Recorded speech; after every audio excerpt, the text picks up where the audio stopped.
유 소장입니다. 23년도 3월 검단 신도시 소식을 전해드리도록 하겠습니다.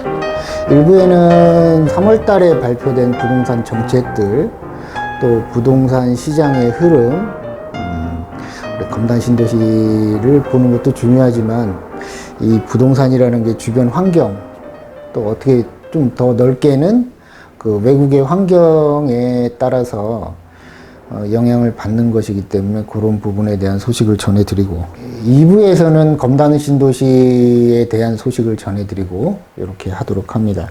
옛날에는 뭐 40분 50분 촬영해 가지고 제가 유튜브에다가 업로드를 하게 되면 유튜브에서 받아들여졌는데, 지금은 보통 한 30분 이내로 편집을 할 수밖에 없어서 부득이하게 제가 1부에는 그런 식으로, 2부에는 그런 검단 신도시 소식으로 이렇게 편집을 해서 올리게 됩니다. 제가 벌써 그 소식을 전한 지도 한 3년, 만 3년이 넘었죠. 만 3년이 넘었는데, 그동안에 많은 분들이 봐주시고, 또 많은 우리 부동산 사장님들께서 봐주셔서 굉장히 감사하게 생각합니다. 제가 이 방송을 해드린 이유는 여러 가지 이유가 있지만, 저희 그 신도시 택지개발지구 아시다시피 분양권, 또 이주야 택지, 상가 이런 쪽이 신도시 택지개발지구 안에 지구단위 계획에 있는 이런 물건에 대한 이 투자나 매매나 이런 업을 하고 있는 해왔는데, 그러다 보니까 이제 일일이 대응하고 이렇게 설명하는데 좀 애로가 있어서, 다행히 한 5년 전까지는 블로그에 집중해서 많이 했고, 3년 전, 3, 4년 전서부터는 이제 유튜브를 통해서 우리 투자자님하고 소통하고, 우리 또 많이 봐주신 우리 사장님들하고도 많이 하고, 이런 상황이 돼서 벌써 한 만 3년이 넘은 것 같아요. 하여튼 감사를 드리고, 앞으로도 많은 어려움이 있습니다. 이렇게 유튜브 방송상에 나와서 이렇게 뭔가를 얘기한다는 거는 경험이 뒷받침돼야 되고, 조금 더 현 상황에 대해서 얘기하는 것도 있지만, 미래에 대한 거, 시장이 검단 신도시가 어떻게 흘러갈 건지에 대한, 또 부동산 시장이 어떻게 흘러갈 것인 거에 대한 통찰력이 있어야 되죠. 그 부분에 대한 공부를 많이 저도 했었어야 되고, 그렇게 여기까지 왔는데, 그 부분에 대해서는 조금 제가 인정을 받고 있지 않나 이렇게 생각을 합니다. 소식 전해드리겠습니다. 제가 그 검단 신도시에 아시다시피 뭐 호반에 거주하고 있고 사업은 또 검단 신도시에서도 하고 있지만, 우리 원당동에 사무실도 있지만, 제가 2년 전서부터는 또 3년 전에 그 아산 사무실에서 있다가 쪽에다가 사업을 벌리고 화성 쪽에 사무실을 해서 이제 건축을 하고 시행을 하고, 이래서 경기 남부 국제공항, 또 이제 수원 공군 비행장 이전되는 그 화홍지구, 화성의 화홍지구라는 간척지가 시와 방조제에 송산 그린시티가 있듯이, 그 밑에 화성 방조제에 화홍지구라고 있어요. 그 넓은 지역이 그 수원 공군 비행장 이전 부지로 이제 단독 후보지가 돼 있죠. 17년도 2월 달서부터. 거기서 이제 투자 사업을 하고 있고, 그래서 그 말씀을 드리려고 한 게 아니고, 왔다 갔다 하다 보니까 뛰는 게 있어서 말씀을 드리려고 합니다. 우리가 작년도는 22년도죠.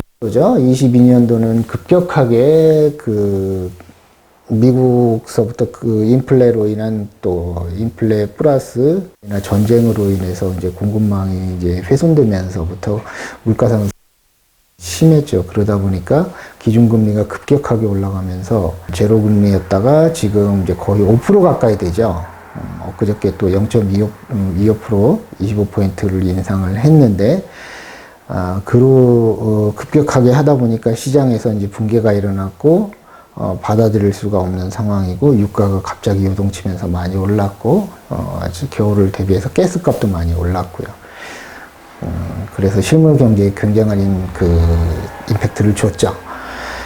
근데 그걸로 인해서 우리가 기름값이 오르다 보니까 어떤 현상이 일어났냐면 22년도에 이제 우리 디젤 차량 같은 경우는 그 요소수라 그래가지고 유로 6, 유로 5 뭐 이런 규제가 있는데 배출 규제가 있는데 그거에 맞추려다 보니까 요소수를 첨가합니다. 제가 알기로는 뭐 메르세데스 벤츠에서부터 시작돼가지고 그 요소수를 넣었는데 디젤 차량에 대해서 그게 이제 공급이 안 돼서 파동이 있었죠. 그래서 물류에 심각한 타격이 있었습니다. 그래 대부분 그 요소수를 중국에서 이제 수입에 의존하다 보니까 중국 그 코로나 상황, 봉쇄책 이거 맞물려 가지고 굉장히 안 좋았고 디젤 차의 기름값이 그 휘발유 기름값하고 디젤은 이제 보조금이 많이 있다 보니까 보통 한 10% 밑에서 형성이 되고 했는데 보통 우리가 그 전에 휘발유가 1,500원대 중반이었다면 디젤은 한 1,400원대 이 정도로 돼 있었는데 이게 이제 역전이 됐죠 작년도에. 굉장히 안 좋은 상황이었는데 최근에는 지금 반대로 다시 이제 원위치로 돌아갔습니다. 이 말씀을 왜 드리냐면 공급망이 훼손되면서 우리가 물가 상승 때문에 기준금리가 올라가고 인플레 때문에 이렇게 했는데 결국에는 제자리로 이제 돌아가고 있다는 말씀을 드리려고 요 얘기를 한 거예요. 이제 제자리로 올해는 제자리로 돌아간다. 제자리로 돌아가는데 급격하게 오른 상태를 시장에서 소화하지 못하니까 채권 시장이 붕괴가 됐죠. 우리나라 같은 경우에는 PF 대출에 대한 굉장한 타격이 있었고 그러다 보니까 허겁지겁 그냥 회의도 없이 규제책을 다 풀어줬죠. 부동산 규제책. 근데 심리가 나빠지다 보니까 또 고금리다 보니까 한쪽에서는 금리가 높고 한쪽에서는 돈을 푸는 상황이 돼버렸고요. 효과가 안 나타나죠. 그리고 그 빠른 시일 내에 효과가 나타나는 것도 말도 안 되고 어쨌든 상황이 이렇게 됐습니다. 어쨌건 이제 원위치로 돌아가려는 게 있는데 그 원위치로 돌아가는데 시간이 벌써 1년이 7월 달에 우크라이나 전쟁이 터지면서 이제 급격하게 이제 전 세계가 이제 슬럼프로 빠지게 됐는데 다시 이제 1년이 지나면서 다시 시장으로 돌아가려고 하는 이제 원복되는 그런 현상들이 심리도 그렇고 지금은 작년에 급격하게 올랐던 모든 것들이 원위치로 돌아가는 그런 한 해가 될 겁니다. 다만 그 원인으로 인해서 그 급격한 금리 기준금리 인상으로 인해서 시장에서 소화 안 되는 부분이 하나하나 이제 나타나는 시간을 두고 나타나는 그 안 좋은 상황이 되는 거죠.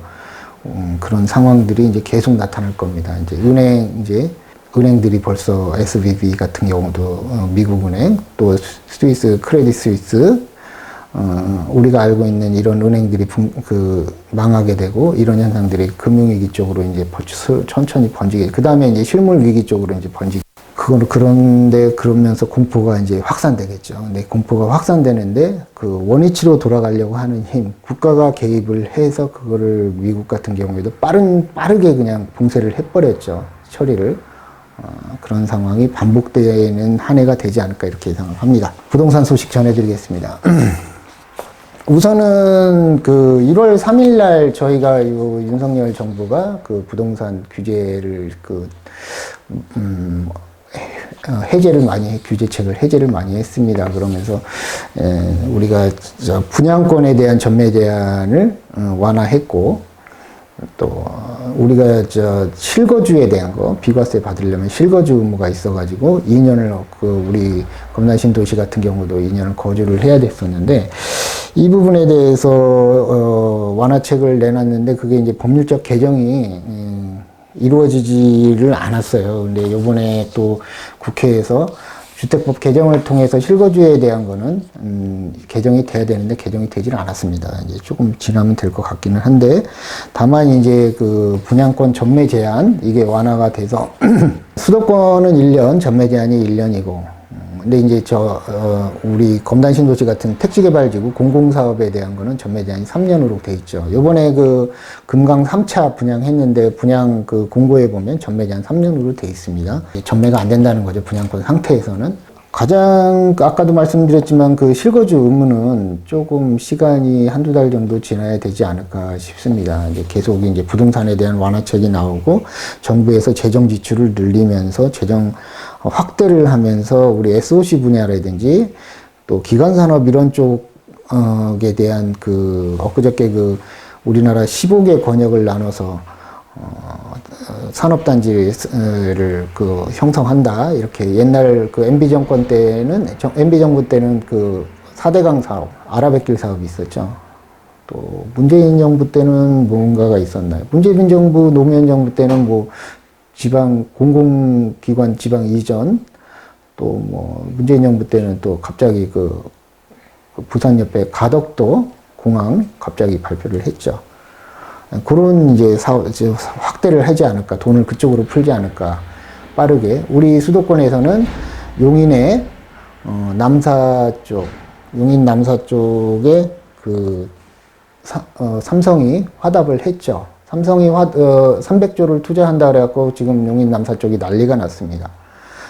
지금 문의를 한다는 사람은 자기는 아마추어라는 얘기예요. 이미 3년 전, 5년 전서부터 투자가 그쪽에 다 이루어지고 있었습니다. 토지 투자가.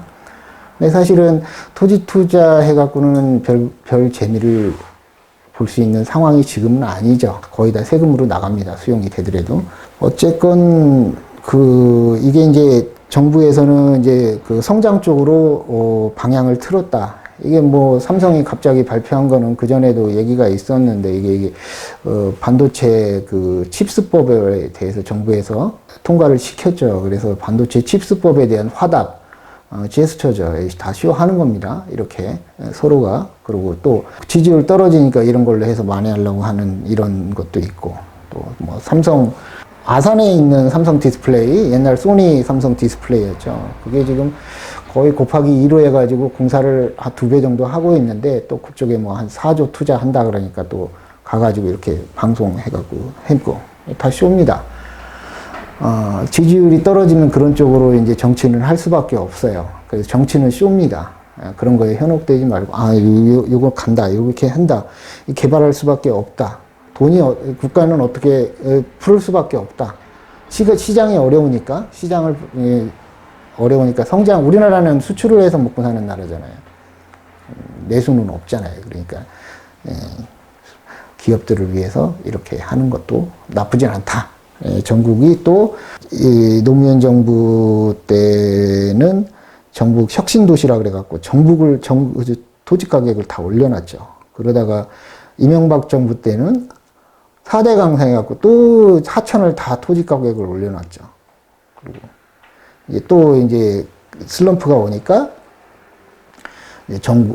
전국에 무슨 권역 해가지고, 산업단지를 15개 선정을 해가지고 하는데, 수도권에는 지금 발표된 게 삼성이 투자한다는 용인 남사에, 이게 지리적으로 보면은 이게 남사읍하고 이동읍하고 이 동탄 옆으로 해갖고 빠져나가는 이쪽에 이동 송전 저수지, 한화 리조트 있고, 요 지역이 예상되고 있는데, 제가 알기로는 이미 투자는 5년 전에 이미 다 됐었고, 그분들이 이제 프리미엄을 가져갈 거고, 지금은, 발표가 된 상황이기 때문에 몇 배를 준다 그래도 안 팔죠. 그런 상황이고, 조금 시간이 지나야지 또 매매가 조금씩 이루어지고. 왜 그러냐면, 제가 지금 있는, 여기 화홍지구, 여기 군공항 이전하는 화홍지구도 17년도 2월 달에 후보지로 발표가 됐습니다. 그때 막 바람이 불었어요. 근데 지금 한 6년 정도가 지났는데, 이제 법률 개정하고, 공항 개발하고, 이런 쪽으로 이렇게 이루어지니까 뜸한 상태예요. 이 뜸한 상태라는 얘기는 지금 투자해야 된다는 얘기죠. 남사는 지금 투자한다고 전화하는 사람은 아마추어죠. 이미 프로들은 다 했습니다. 끝났고, 그쪽이 될지 안 될지도 몰라요. 시간이 이제 발표가 됐으니까 한 5년 삼성이 하니까 좀 빨리 하겠지만, 제가 보기에는 이거 정치적인 제스처여서 이렇게 좀 빨리 하거나 그러진 않을 것 같아요. 이미 좀 반도체 좀 안 좋고, 이미 고덕이 지금 계속 공사 중에 있고, 탕정도 지금 디스플레이도 지금 어마어마하게 공사 중에 있습니다. 고덕에 시스템 반도체 한다는 거 120만 평, 그것도 엄청 지금 공사 중에 있는 상황이잖아요. 여기 제가 수원역 밑에 있을 때 이편안에서 여기 한숲시티라고 이렇게 했는데, 그때 동탄 투 할 때라 이런 거는 쳐다보지도 않고 그런 걸 왜 하냐고 할 것도 없는데, 할 것 정 없을 때인데, 이게 뭐, 기업이 뭐, 이편 안에서 그때 당시에 그 분양 조직들 가동하고 이러니까 미분양으로 남아있다가 뭐 부동산 시장이 좋으니까 조금 분양되고 그러다가 지금 요번에 해가지고 임팩트 한다니까 이제. 용인에서도 아주 골짜기. 맨 밑이죠. 조금 밑으로 가면 안성이고, 평택이고, 옆으로 가면 우산이고, 예, 요것 때문에 동탄2가, 매물이 급격하게 소진되고 이랬습니다. 이제 우리가 수원의 메탄동에 있는 삼성전자에 있는 현장들이 그때 한 20년 전인가요? 25년 전쯤에 그 천안으로 내려가고 뭐 선진으로 다 가고 이랬을 때, 천안으로 내려갔을 때 다 수원에서 출퇴근했어요. 수원 집을 갖고 뭐 매도하고, 근데 그게 천안 아산이 그 부동산 바람이 분 게 한 10년, 15년 뒤에 이제 바람이 불었거든요. 뭐 이거 같은 경우는 뭐 여기에, 물론 산업단지가 한 250만 평 정도니까 적은 건 아니죠. 우리 검단 신도시가, 한 30만 평 정도 됩니다. 1100만 제곱미터 정도 되는데, 이게 750만 제곱미터라고 하니까, 그런 부분 좀 감안해서 투자를 해야 된다. 시간이 오래 걸리는 투자다. 그리고 산업단지, 우리 신도시라든지, 우리 국제공항 수용이라든지 이런 거하고는 좀, 보상률이 굉장히 낮은, 하여튼 그렇습니다. 그렇게 해서 발표를 했고, 중요한 거는 정부가 정책 방향을 이제는 성장 쪽으로 완전히 틀었다. 돈을 푸는 그런 쪽에 다 이미 우리 검사 출신인 대통령께서 검사 출신인 후배들을 우리나라의 돈줄을 재고 있는 이런 처부에 다 이렇게 알박기를 해놨잖아요. 결국에는 말 한마디에 착착 움직일 거다. 기업들도 그럴 수밖에 없다. 그래서 성장 드라이브를 걸 거다. 지지율을 만회하기서라도 그렇게 생각을 합니다. 그래서 이제 부동산 대책으로서 실거주 의무는 아까 말씀드렸듯이 그런 문제가 있다. 아직까지 법률 개정이 국회에서 안 됐다. 주택법 개정이. 그리고 300조를 투자하는 반도체 클러스터를 삼성이 발표를 했다. 수도권 과밀 억제 권역에 발표를 했다는 얘기는 수도권 개발이 또 이루어진다. 다음은 대출금리에 대해서 말씀드리겠습니다. 우리가 대출금리가는 이제 정부에서, 우리 은행에서 은행이 굉장히 지금 제가 21년도 말서부터 미리 선반영해가지고 대출금리를 주담대로 올리면서 어마어마하게 폭리를 취하고 있다. 대출금리로. 이런 말씀을 많이 드렸는데, 주담대 쪽은 이미 이제 6%까지 올랐다가 전년도에 지금 5%대로, 지금 4%대로, 지금 엊그저께 보니까는 이제 뭐 인터넷 뱅크나 시중 은행들이 모두 주담대 3점 후반대서부터 이렇게 국민은행은 3.88에서 5.06까지, 하나은행은 3.94에서 4.5%까지, 농협은 3.96에서 5.86까지, K뱅크는 3.8, 카카오뱅크도 이렇게 인터넷 뱅크도 이렇게 주택금리가 내려가고 있다. 예, 내려가려고 하니까 정부에서 대통령이 뭐라고 하니까 또 내려는 척 하다가 예금금리 낮추고 어차피 이익은 똑같이 가져가고 이렇게 가고 있잖아요.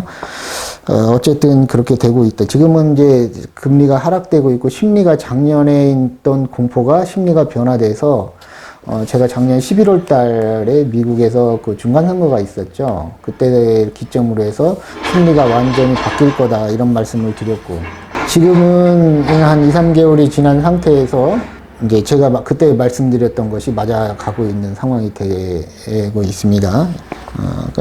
사업자 대출이나 우리 신용 대출이나 이런 부분은 10% 가까이 되는 것 같아요. 근데 이제 주택 담보 대출이나 전세대 자금 대출은 이미 정부에서 타치를 많이 할 수 있는 종목이잖아요.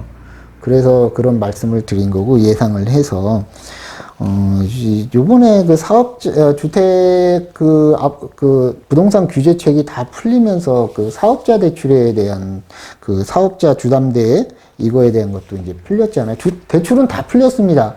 대출은 다 풀리고 세금도 다 풀리고 했는데 양도세 부분에서 이제 실거주 부분, 그 부분이 남아있는 법률 개정이 아직 안 돼. 국회에서 그 대출 금리가 지금 꺾여갖고 반대적으로 이제 작년하고는 반대 상황이 돼서 내려가고 있다. 아까 처음에 그 작년에 그 경유값이 휘발유 값을 오버해가지고 뭐 경유차는 이제 안 만드느니 뭐니 했는데 결국에는 이제 반대 상황이 됐잖아요. 그리고 이제 우리가 물류, 경유 같은 경우는 물류에 직접적으로 연관이 돼 있는 부분이기 때문에 반대쪽으로 되게 너무 호들갑 떨지 마라. 시간 지나면 다 정상으로 돌아오려고 하는 힘들이 있고 그거를 국가에서 정책적으로 뒷받침하기 때문에 돌아온다. 금리도, 대출 금리도 이미 전세자금 대출이나 주담대도 되돌아가고 있다. 반대로 시장에서는 서울서부터는 지금 이제 급매물들이 다 소진되고 작년도에 뭐 제가 항상 그 2부에서 검단신도시에서 그 실거래가 거래된 부분에 대해서 말씀을 드리잖아요. 사는 사람이 있다는 얘기잖아요. 그러니까 급매물들이 소진되면 시간이 되면 이제 또 점차적으로 예전만큼 그렇게 폭등하는 그거는 아니겠지만 다시 상승 기류를 타고 공급이 없고 아파트가 없잖아. 주택시장, 부동산 시장을 잘 보면 부동산 시장 안에 상업용 시장도 있을 거고 토지 시장도 있을 거고 우리 주택시장도 있는데 그 조그만 주택시장에서 또 아파트가 있고 빌라가 있고 오피스텔도 있고 다 있잖아요. 그 중에서 아파트 중에서도 또 신축 아파트가 있고 구축 아파트가 있고 뭐 서울에 있는 아파트, 수도권에 있는 아파트 다 다릅니다. 이제 이런 임팩트가 돼서 이런 상황이 되면 양극화가 심해지죠. 그러니까 지금서부터 가장 먼저 올라갈 아파트들은 어딘가? 대형 아파트, 신축 아파트. 제일 먼저 올라갑니다. 수도권에서는 신도시 아파트. 말이 많고 탈도 많았던 동탄이나 송도나 이런데, 우리 검단이나 이런 데의 신축 아파트들이 제일 빠르게 성장합니다. 보도를 안 하는 거예요. 빌라나 이런 구도심에 있는 아파트들은 못하죠. 규모가 작으니까 말할 필요도 없지. 그 아파트들은 그냥 싹쓸이 쓰러진 거죠. 다시 이제 수요가 살아나고 이러면서 정부에서 돈을 풀겠죠. 금리를 내리지는 못하지만 가만히 멈춰 있다는 것 자체는 이제 이쪽으로 해서 돈을 풀죠. 부작용이 너무 심하다는 걸 아니까 직접적으로. 이러다가 다 죽습니다. 기업이 죽고 나면은 나중에 부양을 하고 싶어도 부양을 하고 중간에 매개체가 있어야 되는데 없잖아요. 다 죽어서.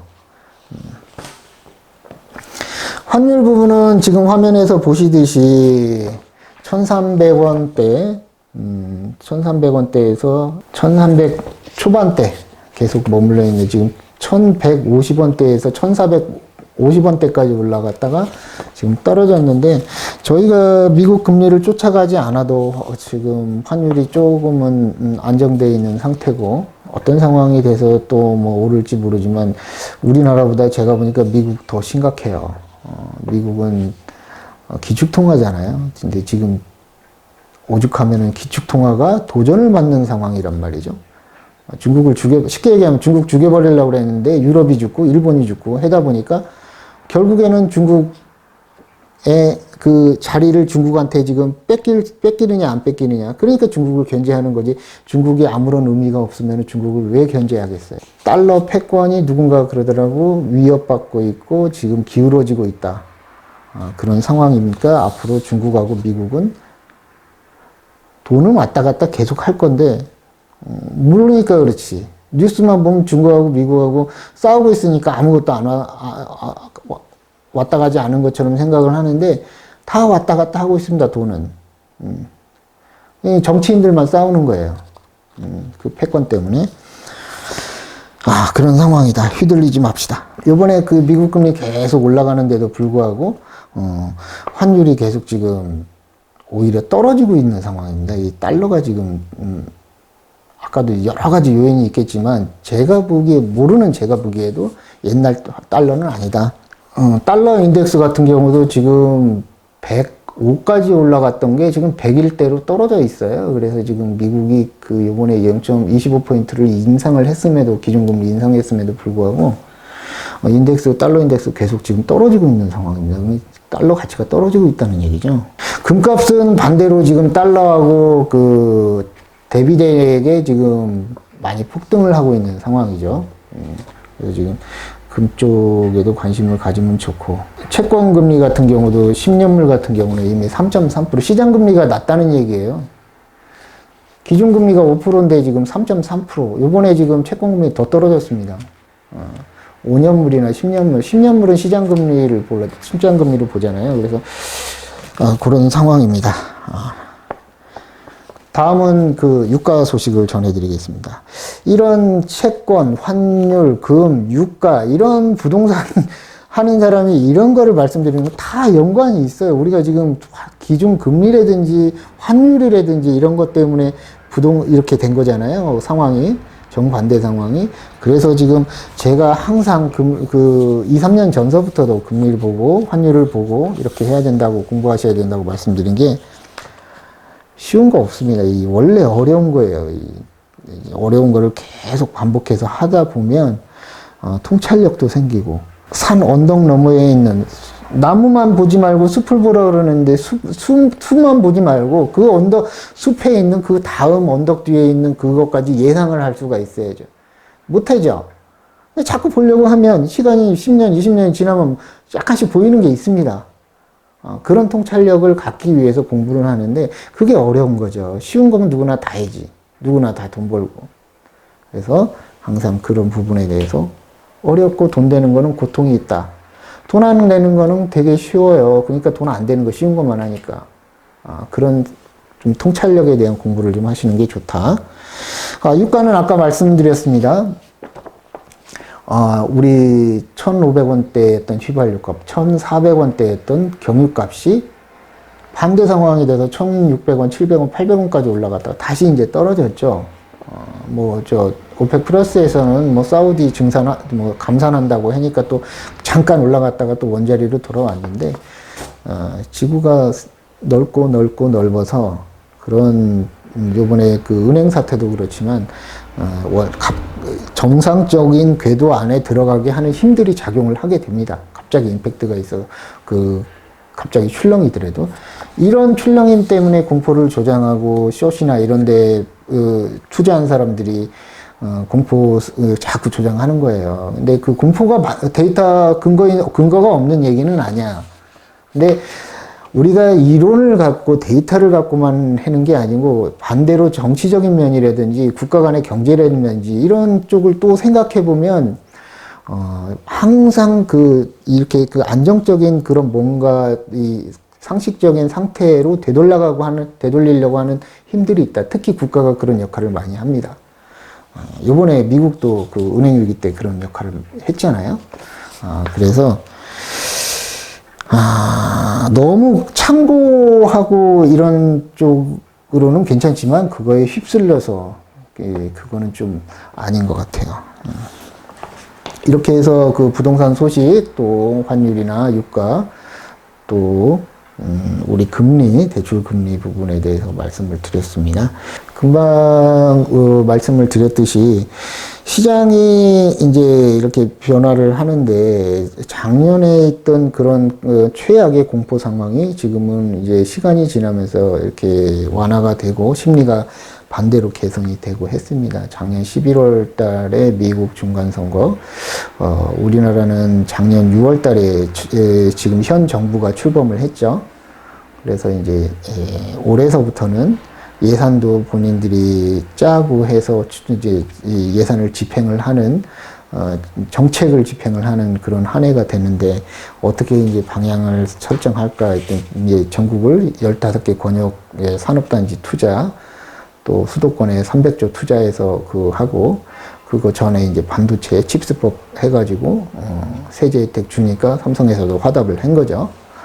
그리고 또 아산에다 또 아산 탕정 디스플레이에다도 대통령 가니까 또 4조 투자한다고 딱 하고 이미 하고 있는 건지도 모르는데 쇼하는 겁니다. 네, 그렇게 돌아가고 있습니다. 방향이 바뀌었다. 그런 말씀을 드리고 싶고, 말씀을 드렸지만은 부동산 시장 전체가 심리가 개선되느냐, 그건 아닌 것 같아요. 우선은 대출은 다 풀어주고 대출이 금리가 내려감에도 불구하고 제일 먼저 올라가는, 빠르게 이제 올라갈 건, 바뀔 거는 뭐냐? 아파트. 그 많은 부동산 품목 중에서도 아파트, 그 중에서도 대형 아파트, 신축 아파트. 그러면 서울은 어마어마하게 개발을 한다 그러고 정비 구역 지정하고 합니다. 이게 뭐 아파트 분양가 올라가는 거예요, 당연히.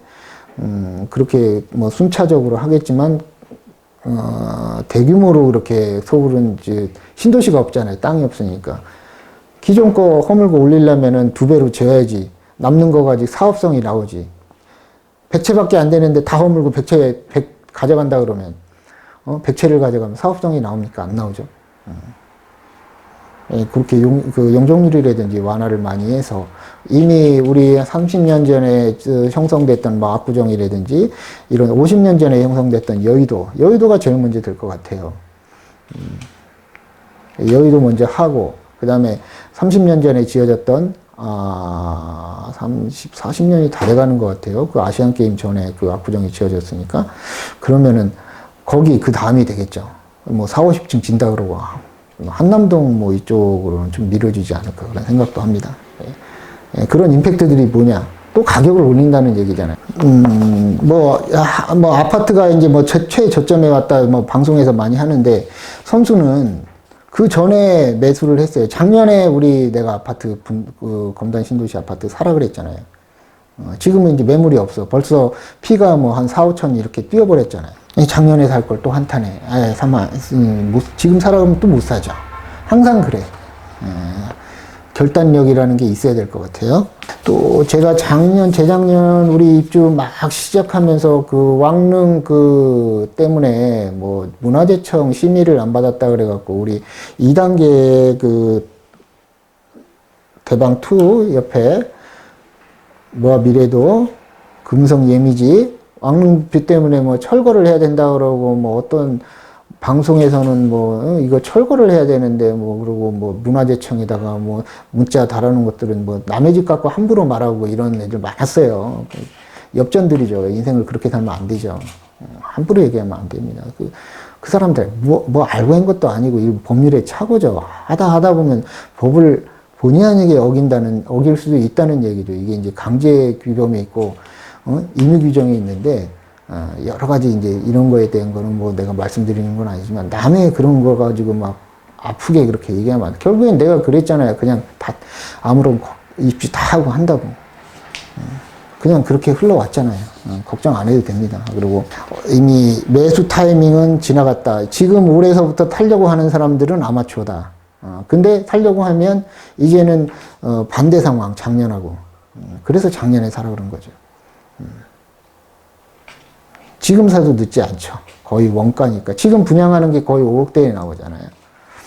2년 반 뒤에 입주하는데 불구하고. 이렇습니다. 우선은 상황이 이렇게 됐고, 일부 소식은 마치도록 하겠습니다. 감사합니다.